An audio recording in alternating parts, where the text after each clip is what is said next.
Bonjour, voici un petit exercice pour faire ce qu'on appelle un peigne, c'est-à-dire quelque chose qui va vous permettre de remplir, que ce soit un numéro d'INSEE ou un humain d'une personne.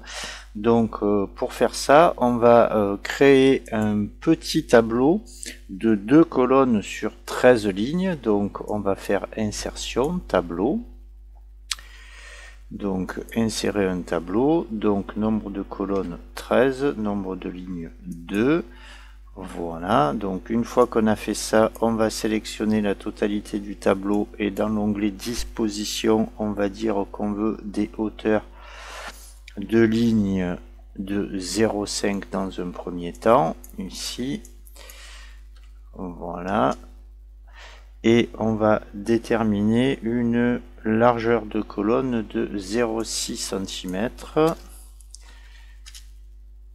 Voilà. Alors par contre, il y a un traitement spécial pour la première ligne, parce qu'en fait, il faut savoir que Word n'autorise pas des hauteurs de ligne qui ne permettraient pas de rentrer du texte à l'intérieur. Donc ici déjà sur le principe, on va faire dans disposition, lui demander de centrer le texte à chaque fois.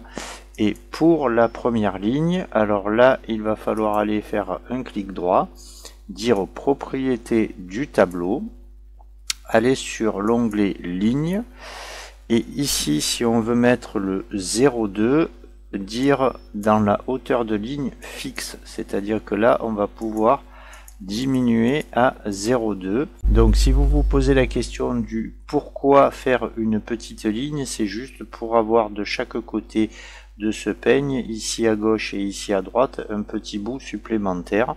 Donc là, on va zoomer pour pouvoir attraper la première ligne, et sur la première ligne, on va lui dire que je ne veux pas de bordure. Je clique dans la première cellule en haut à gauche et je lui dis que je veux la bordure gauche, et je fais la même chose sur la cellule de droite en lui disant que je veux la bordure de droite. Une fois que vous avez fait ça, donc si je lève, voilà ce qui se passe. Donc je répète, les pointillés ne seront pas visibles, c'est juste pour vous indiquer que c'est un tableau. Une fois qu'on a fait ce petit peigne, je le sélectionne. Je vais dans l'onglet insertion, je vais sur Quick Part et je dis enregistrer la sélection dans la galerie des composants. J'appelle ça peigne ou le nom que vous souhaitez. Je valide le OK. Lorsque vous taperez un texte et qu'à la suite de ce texte, par exemple, vous voulez insérer un peigne, il suffira soit d'aller dans insertion et de choisir le Quick Part qui vous intéresse, ou le petit raccourci de taper peigne et d'appuyer sur la touche F3. Voilà, c'est fini je pense pour tout ce qui est tableau. Je vous retrouve dans une autre vidéo sur un autre thème. Voilà, merci et au revoir.